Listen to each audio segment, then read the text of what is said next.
தேசிய முற்போக்கு திராவிடர் கழகத்தை நிறுவி தமிழ்நாட்டினுடைய அரசியலில் மிகப்பெரிய தாக்கத்தை ஏற்படுத்திய லாபரும் தலைவர். திரைத்துறையிலே ஏழை எளிய உழைக்கும் மக்களுக்கு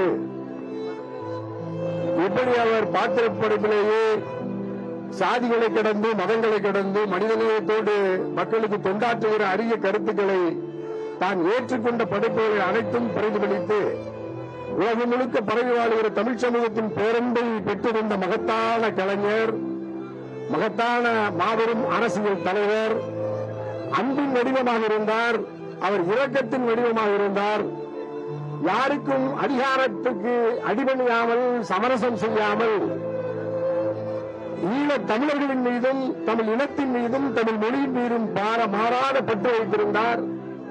ஈழ விடுதலை புலிகளினுடைய தலைவர் மேலே அண்ணன் பிரபாகரனுடைய பேரன்பை பெற்றிருந்தார். பேரன்பை அவர் மீது அவர் வைத்திருந்தார்.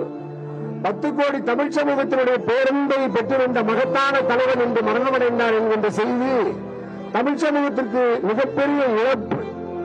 சட்டமன்ற பேரவைக்குள்ளே பல்வேறு அரசியல்களிலே எதிர்க்கட்சியாக அவர் பொறுப்பேற்று கடமையாற்றிய பொழுது அதே வரிசையிலே தனியரசும் அமர்ந்திருந்து அந்த அரசியலை நான் கூர்ந்து கவனித்த அந்த வாய்ப்பை பெற்றிருந்த தனியரசு ஒரு கட்டத்திலே அரசியல் முரண்பாடு வந்த பொழுது கூட அவர் எப்படி துறையிலே தன்னுடைய கருத்துக்களை ஆழமாக பதிவு செய்தாரோ அதே உணர்ச்சியோடு சட்டமன்ற பேரவைக்குள் மக்கள் பிரதிநிதியாக இருந்த மக்களுக்காக கடமையாற்றுகிற கொள்கைகளை உறுதியாக பின்பற்றிய மகத்தான அரசியல் தலைவனாக பரிணமித்தவர் நம்முடைய புரட்சி கலைஞர் கேப்டன் விஜயகாந்த் அண்ணன் அவர்கள்.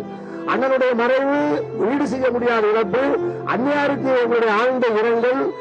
லட்சக்கணக்கான நம்முடைய தேமுதிக தொண்டர்களுக்கும் ரசிகர் பெருமக்களுக்கும் தமிழ் சமூகத்திற்கும் தமிழ்நாடு கொண்டு இளைஞர் பேரவையின் சார்பாக என் சார்பாக ஆழ்ந்த இரங்கலை பதிவு செய்கிறேன். வாழ்க அண்ணன் கேப்டன் விஜயகாந்தனுடைய புகழ்.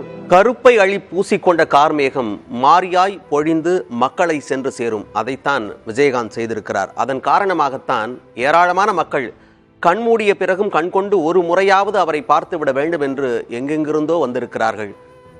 அவர்களுக்கு அஞ்சலி செலுத்தும் அந்த நிகழ்வுக்காக படையெடுத்து வந்திருக்கும் மக்களை திரையில் நாம் பார்த்து கொண்டிருக்கிறோம். விஜயகாந்த் மறைந்து விட்டார் என்கிற செய்தி கிடைத்தது முதல் தற்போது நிகழும் ஒவ்வொரு அசைவையும் புதிய தலைமுறை உடனுக்குடன் பதிவு செய்து கொண்டே இருக்கிறது.